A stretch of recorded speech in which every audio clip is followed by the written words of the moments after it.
నా పిల్లలు సత్యమును అనుసరించి నడుచుకొనుచున్నారని వినుట కంటే నాకు ఎక్కువైన సంతోషం లేదు. ఎలా ఉన్నారని సంతోషం?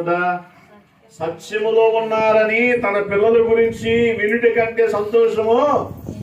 వాళ్ళు ఆస్తులు సంపాదించారు కదా, వాళ్ళు సత్యములో ఉన్నారు, యథార్థతలో ఉన్నారు, వారు మాట మీద ఉన్నారు, వారు నీతి కలిగి ఉన్నారు, వారు యథార్థత కలిగి ఉన్నారనే బిడ్డల గురించి వారు నీతి భక్తి కలిగిన వారుగా ఉన్నారనే వార్త వింటేనట ఆ యొక్క తండ్రి సంతోషపడుతున్నాడట. రోజు మన బిడ్డలు ఏం చేస్తే సంతోషపడుతున్నాం, ఎలాంటి సంతోషం పడుతున్నా? దావీదు భక్తులకు ప్రార్థన చేస్తారండి సొలొమోను బట్టి. మొదటి దినవృత్తాంతాల గ్రంథము 29వ అధ్యాయము 19వ వచనాన్ని ఒకసారి చూస్తే, మొదటి దినవృత్తాంతాల గ్రంథము 29వ అధ్యాయము 19వ వచనం. దావీదు భక్తుడు తన కుమారుని కొరకు విజ్ఞాపన ప్రార్థన చేస్తూ ఉంటాడు. అక్కడ నా కుమారుడైన సొలొమోను నీ ఆజ్ఞలను నీ శాసనములను నీ కట్టడలను గైకొనుచు వాటి అన్నిటినీ అనుసరించినట్లును. చాలు. ఏం చేయమంటే ఏమని ప్రార్థన చేస్తా ఉన్నాడు? అయ్యా, నా కుమారుడైన సొలొమోను ఇదిగో నీ ఆజ్ఞలను నీ కట్టడలను నీ శాసనములను అనుసరించి నడవాలి అని ప్రార్థన చేస్తున్నాడు.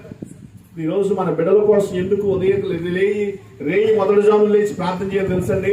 ఒకటి, లజ్జాకరమైనటువంటి దేవత మన కుటుంబాల మీద ఏలుబడి లేకుండా పోవాలి. రెండోది, మన బిడ్డలు దేవుని కొరకు ప్రయోజకులుగా ఏర్పాటు కొరకు ప్రార్థన చేయాలి. మూడోది తెలుసా, మన బిడ్డలు దేవుని నీతిలోను దేవుని కట్టడలోను దేవుని నిబంధనలోను దేవుని యొక్క శాసనాల ప్రకారము ప్రవర్తించగలిగేలాగా మన బిడ్డల కొరకు మనం ప్రార్థన చేసి మన బిడ్డలు నడిపించాలి. దీని కొరకు మనం లేచి ప్రార్థన చేయాలి.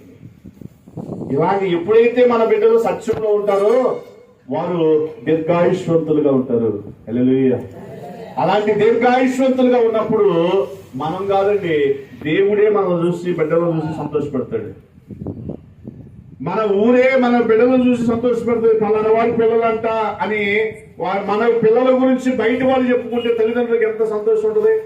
మన బిడ్డలు మనం డబ్బు కొట్టుకోవడం కాదు, మన బిడ్డల గురించి మంచి చేస్తున్నారని బయట వాళ్ళు చెప్తే ఆ తల్లిదండ్రులకు ఎంతో, ఆ సంఘానికి ఎంతో ఘనత ఉంటుంది.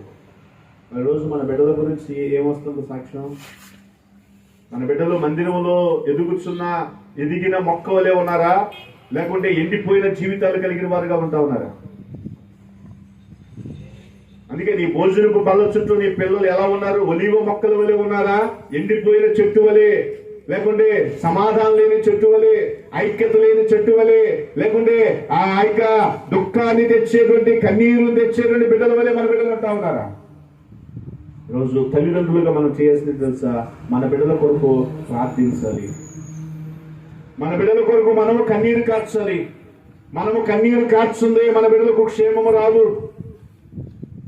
వారు దీర్ఘాయుష్వంతులు ఉన్నా, వారు ప్రయోజకులు అవ్వాలన్నా, వారు ఉన్నతమైన స్థానంలోనికి వెళ్ళాలన్నా కానీ వారు పడిన కష్టం, మనం పడిన కన్నీటి వల్ల మన బిడ్డలు ప్రయోజకులు అవుతారు. అంతేగా నీ దగ్గర డబ్బు ఉందంటేనో, నీ దగ్గర బలగం ఉందంటేనో, నీ దగ్గర బంధం ఉంటేనో, లేకుంటే మనకు రికమెండేషన్ చేసేటువంటి వాళ్ళు ఉన్నారంటేనో, లేకుంటే డబ్బులు ఇచ్చే వాళ్ళు ఉన్నారంటేనో మన బిడ్డలు ప్రయోజకులు కారండి. ప్రయోజకులు కాదు. దేవుని చిత్తానికి మన బిడ్డలను అప్పగించినప్పుడే ఆ చిత్తము దేవుని ఆధీనంలోనికి మనం తీసుకుని వెళ్తుంది. దేవుని ఆధీనంలోనికి ఎప్పుడైతే తీసుకుని వెళ్తుందో అప్పుడు మన కుటుంబాలకు కావలసిన కాపుదలను దేవుడికి ఇస్తారు. అలాంటి స్థితిలో మన బిడ్డల్లో మార్చబడాలి అంటే మన బిడ్డలను బాల్య దినములోనే దేవుని మార్గములో ఆ మూఢత్వం నుండి, ఆ మూర్ఖత్వం నుండి బయటికి రావాలయ్యా అని బాల్య దినముల్లోనే వారి కొరకు ప్రార్థన చేయాలి.